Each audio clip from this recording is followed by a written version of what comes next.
Good morning, students. How are you all? So, today we will take chapter number 10 of History, New Empires and Kingdoms. Okay, so we are starting it up. Pay attention, carry a pencil in your hand to underline the important points. Okay, Arvind plays a king. Arvind had been chosen to act as a king in the school play. He had expected to march solemnly in splendid robes, to twirl his moustache and wield the silver paper wrapped sword with gusto. Imagine his surprise when he was told he would also have to sit and play a veena and recite poetry. A musician king, who was that? He wondered. एक school play के बारे में किसी अरविंद का नाम लेके बोला है कि जिसको राजा बनना था, लेकिन आगे उसको एक सरप्राइज दिया है कि उसको म्यूजिकल किंग भी बनना है. तो वो बोल रहा है किसकी बात हो रही है, क्या है. तो we'll read in this chapter के न्यू एम्पायर्स एंड किंगडम्स के कैसे कैसे नए नए एम्पायर बने थे हमारे कॉन्टिनेंट में, सब कॉन्टिनेंट में, और कौन कौन से राज्य आए थे. ठीक है. Arvind was suppose to be acting as Samudra Gupta, a famous ruler of a dynasty known as the Gupta dynasty के जो फेमस रूलर थे समुद्र गुप्ता, उनका रोल वो कर रहा था. प्रशस्टीज क्या होती हैं हम पहले भी पढ़ चुके हैं और वो हमें क्या बताती हैं.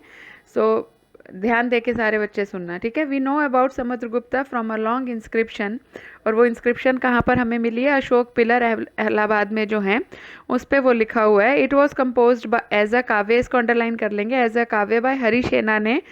पोएट जो थे हरिसेना, उन्होंने लिखी थी इंस्क्रिप्शन किसके बारे में, गुप्ता डायनेस्टी के रूलर समुद्रगुप्त के बारे में. ठीक है. Who was a poet and minister at the court of Samudragupta, उस टाइम पे वो उनके मिनिस्टर थे कोर्ट में. ठीक है. This inscription is of special kind known as a prashasti, इसको क्या बोलते हैं, प्रशस्ति.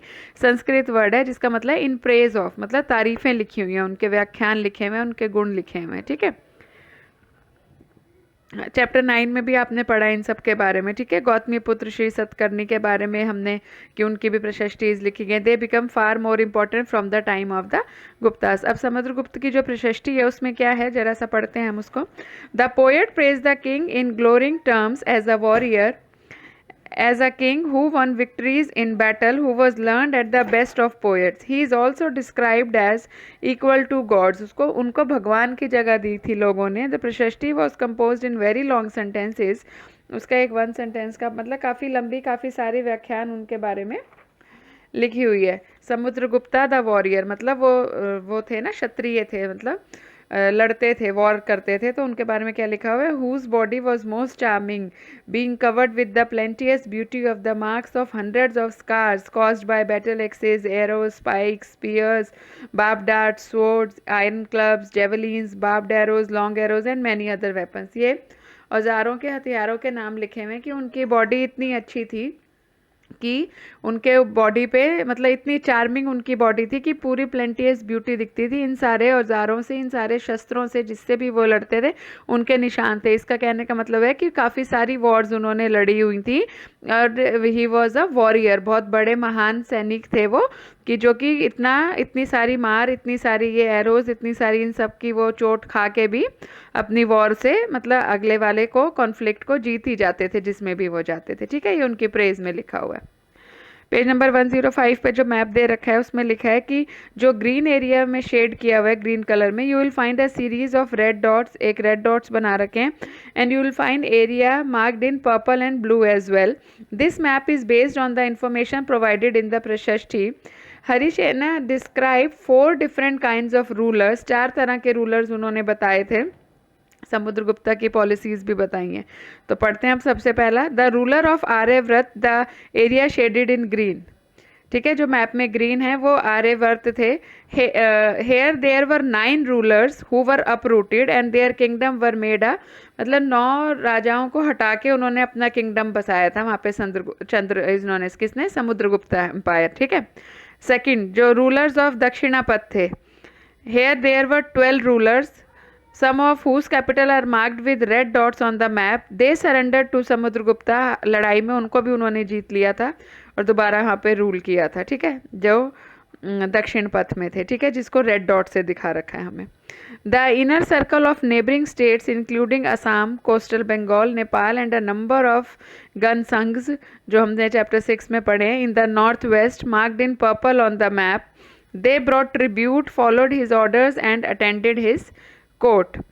ठीक है.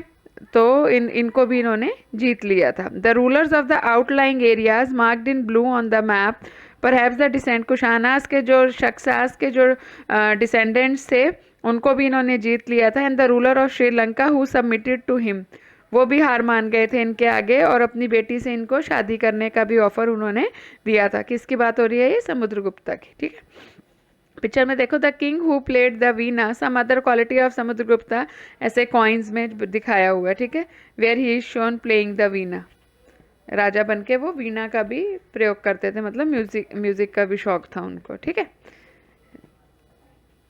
देखा है सबने ध्यान से। Now moving on to Vikram Samvat क्या थे? The era beginning in the 58 BCE is traditionally associated with Gupta king Chandragupta II, who had founded it as a mark of victory over the Shakas and assumed the title of Vikramaditya. उनको मिला था title Vikramaditya का Chandragupta two को। The Vikram Samvat has also been adopting alongside the Gregorian calendar as the national calendar by independent India. अब genealogies आए हैं। जीनेलॉजीज क्या है हमारे, कि जो पूर्वज थे, कि किसने किसने राज किया था और आगे आगे उनके कितने डिसेंडेंट्स ने उस गद्दी को संभाला था। Most prashastis also mention the ancestors of the ruler, तो इसमें प्रशस्टीज में ना जीनोलॉजीज के बारे में भी लिखा होता है कि उनके पहले पहले कौन कौन से रूलर्स ने यहाँ पे राज किया था। ठीक है, this one mention Samudragupta's great grandfather, then grandfather, father and mother.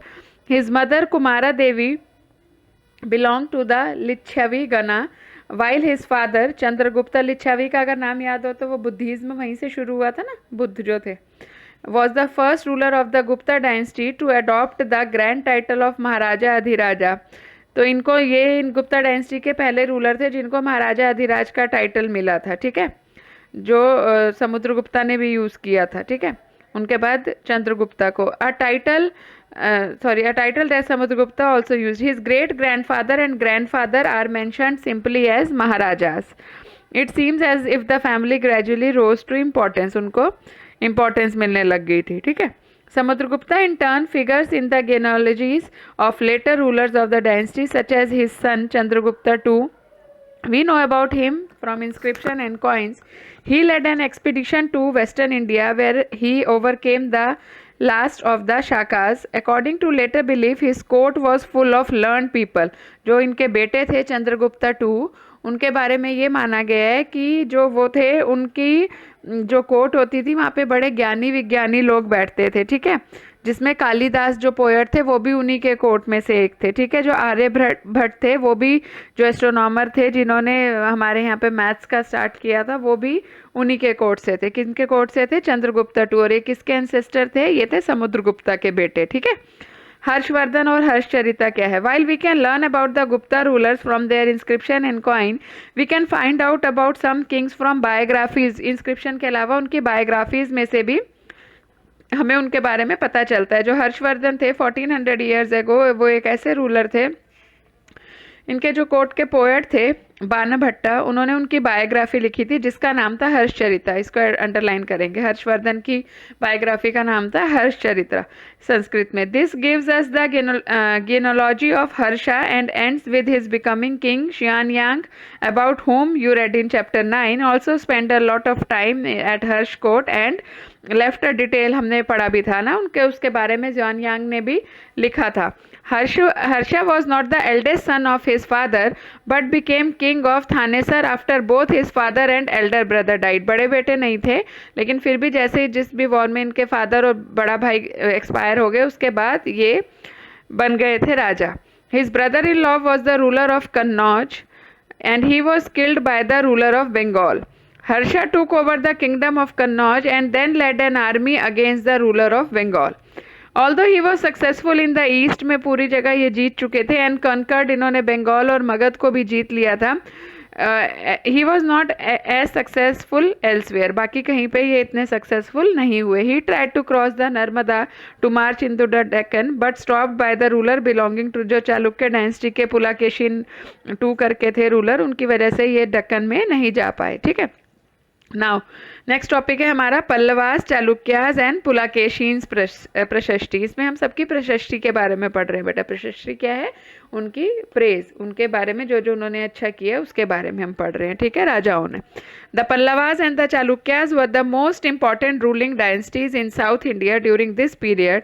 The kingdom of the Pallavas spread from the region around their capital Kanchipuram to the Kaveri Delta, while that of the Chalukyas was centered around the Raichur Doab between the rivers Krishna and the Tungabhadra.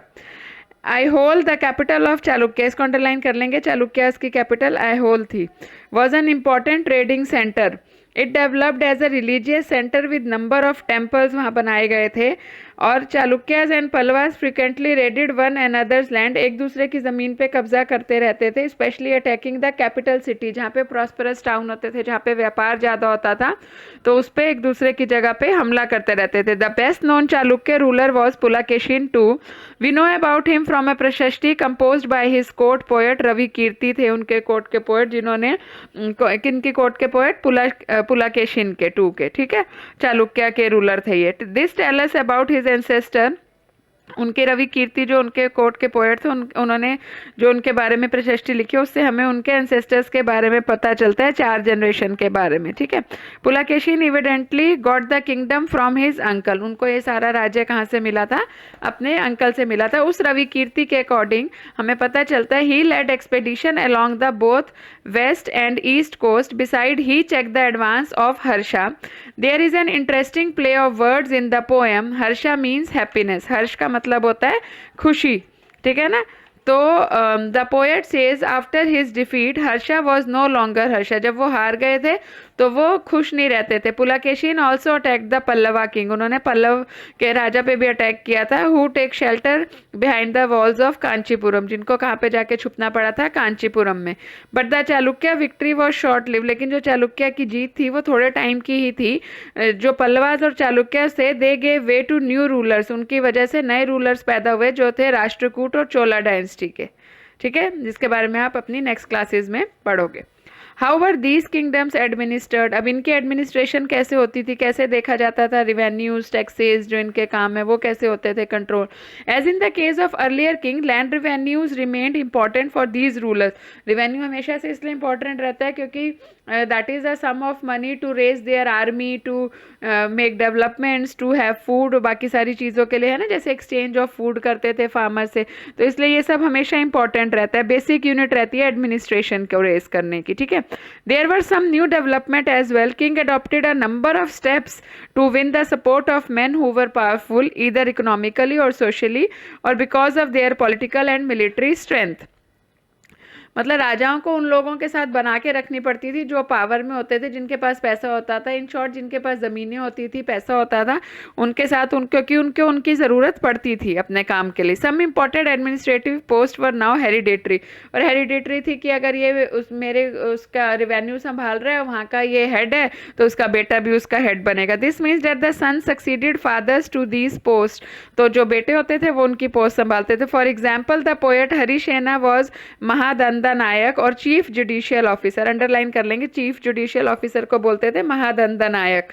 तो वो हरिसेना थे, वो क्या थे कि वैसे officer अपने पापा की तरह उनको वहाँ का बना दिया गया था।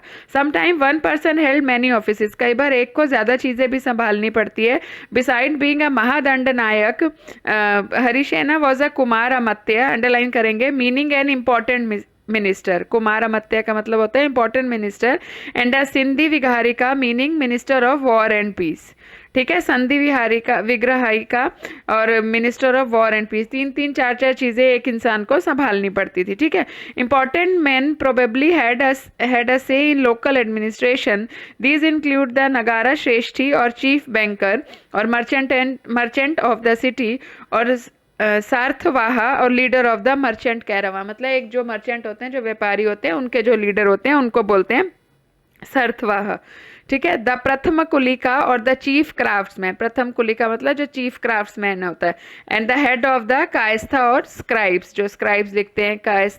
कायस्थ और स्क्राइब्स का मतलब सिमिलर ही होता है, जैसे इंस्क्रिप्शन प्रशस्ति में प्रेज है तो स्क्राइब्स में सारी चीजें लिखते हैं कि यहाँ हारे या वहाँ हारे, वो भी मेंशन होता है उसमें, ठीक है। These policies were reasonably effective but sooner or later some of these powerful man grew strong enough to set up independent. और जैसे जैसे जिसको ज्यादा पावर मिलती थी तो वो अभी नहीं तो बाद में एक नया किंगडम अपना बनाकर खड़ा हो जाता था, स्टैब्लिश हो जाता था, ठीक है। A new kind of army, अब कैसी नई तरह की आर्मी बनती थी? Like earlier rulers, some of these kings mentioned a well-organized army with elephants, chariots, cavalry, and foot soldiers. Besides, there were military leaders who provided the king with troops whenever he needed them. ठीक है, ऐसे leaders होते थे कि जब उनकी ज़रूरत पड़ती थी तो वो जाके किंग को हेल्प करते थे किसी वॉर में या किसी में। ऐसे ट्रूप्स, ऐसे ग्रुप भी बनाए गए थे। They were not paid regular salaries, instead some of them receive grants of land salaries, क्योंकि उनका यूज़ कभी कभी उनको ज़रूरत पड़ने के हिसाब से उनको कॉल दिया जाता था, तो उनका ऐसा रहता था कि उनको सैलरीज की जगह ज़मीन दी जाती थी। They collected revenue from the land and use this to maintain soldiers and horses and provide equipment for warfare. और उसी लैंड पे जहाँ पे उनसे फिर वो रेवेन्यू लेते थे, जो खेती वेती करते थे, तो उनसे वो अपनी आर्मी मेंटेन करके रखते थे, सोल्जर्स को, घोड़ों को, जो उनके औजार वगैरह होते थे, लड़ाई के हथियार होते थे, उन सबको। These man were known as samantas, और इनको हम क्या बोलते थे? Samantas. Whenever the ruler was weak, samanta tried to become independent. Okay, तो वो अपना अलग ही राज बनाना चाहते थे अगर कोई उनका रूलर वीक होता था तो। Assemblies in the southern kingdoms, the inscription of the Pallavas mention a number of local assemblies, अलग अलग कम्युनिटी की असेंबलीज बन जाती थी। कैसे? दीज इंक्लूडेड द सभा, जिसमें ब्राह्मण लैंड ओनर्स होते थे। दिस असेंबली फंक्शन थ्रू सब committees which looked after irrigation, agriculture operation, ये सारे काम ये देखते थे। किसमें? इसमें आता था एग्रीकल्चर, रोड, लोकल टेम्पल, खेती बाड़ी, ये सब इसके अंडर आता था, ठीक है। द उर को अंडरलाइन करेंगे। The ur was a village assembly found in areas where the land owners were not, जहाँ पे ब्राह्मण नहीं होते थे तो वहाँ की असेंबली क्या होती थी? उर। अगली assembly the nagaram was an organization of merchant, व्यापारियों की बनती थी, उसको बोलते थे नागाराम, ठीक है। It is likely that these assemblies were controlled by rich and powerful land owners and merchants. Many of these local assemblies continue to function for centuries. और अगर ये सेट हो गई थी ना ये असेंबलीज, तो ये कितने सालों तक, कितनी सेंचुरीज तक काम करती रही थी, ठीक है। चाहे राजा बदले चाहे ना बदले, इनका अपना काम कंटिन्यू रहता था, ठीक है। Ordinary people in the kingdom, वो कैसे सर्वाइव करते थे? We can catch an occasional glimpse of the lives of an ordinary people from plays and other accounts. Kalidas is known for his plays depicting life in king's court, जो राजा के महल की life होती थी उसको डिपिक्ट करते हैं कालिदास के plays. An interesting feature about these plays that the king and the most Brahmans are shown as speaking Sanskrit, Sanskrit बोलते थे राजा महाराजा और ब्राह्मण्स जो होते थे। While women and man other than the king and Brahman use Prakrit, दूसरी लैंग्वेज कौन सी यूज करते थे? Prakrit. His most famous play Abhijnana Shakuntalam is the story of the love between a king named Dushyant and a young woman named Shakuntala. इन दोनों की love story के बारे में इनका बड़ा फेमस प्ले है अभिजनम शकुंतलम, ठीक है। We find an interesting description of the plight of a poor fisherman in this play, ठीक है। जो इस प्ले में उनको किसके बारे में भी पता चलता है हमें इस प्ले से? कोई एक पुअर फिशरमैन था। ये आप रीड करके रखोगे, फिशरमैन फाइंड्स अ रिंग और द किंग्स आर्मी, ये दोनों। Tomorrow I will definitely ask you कि क्या स्टोरी थी ये दोनों की, ठीक है। ये दोनों आपको जो बॉक्सेस हैं, दोनों आपका ये होमवर्क है, आपको रीड करके रखना है अच्छे से। Tomorrow I will ask. The Chinese pilgrim Fashian noticed the plight of those who were treated as untouchable by the high and mighty. उन्होंने नोट किया, जो फाशियान आके यहाँ पे स्टडी कर रहे थे, कि जो ये है काफ़ी इन लोगों में अनटचेबल्स में जो और हाई सोसाइटी है काफ़ी यहाँ पे भेदभाव करते हैं। दे वर एक्सपेक्टेड टू लिव, उन लोगों को हमें क्या बोलते हैं, गांव के बाहर रहना पड़ता है। They are not able to touch anything, they are not allowed to come inside the village, they were expected to live on the outskirt. He write, if such a man enters a town और a market place, he striked a piece of wood in order to keep himself separate. People hearing this sound knows what it means and avoid touching him और brushing against him. तो उसको डंडी लेके जाना पड़ता था कि पता चले कि अगर उसको बहुत ज़रूरी काम है और वो अंदर जाना चाहता है तो लोगों को ये अलर्ट हो जाए कि हाँ ये अनटचेबल यहाँ पर आया है, तो ठीक है, ये उनका वहाँ का रूल होता था। एंड बाना भट्टा provide us with a vivid picture of the Kings army on the movie, जो मैंने पहले ही तुम्हें होमवर्क, ये बाना भट्टा के द्वारा लिखा गया है। तो आई आस्क यू कि कैसे था इसमें, ठीक है। That is it in the chapter, and tomorrow will discuss पूरा चैप्टर, एंड जो इंपॉर्टेंट पॉइंट्स है इसके वो भी हम डिस्कस करेंगे। Then we'll have true false और मैच, जैसे मैं आपसे पूछती हूँ, ठीक है। और ये जो होमवर्क आज दिए, you all should complete it, ठीक है। Okay, thank you, have a nice day.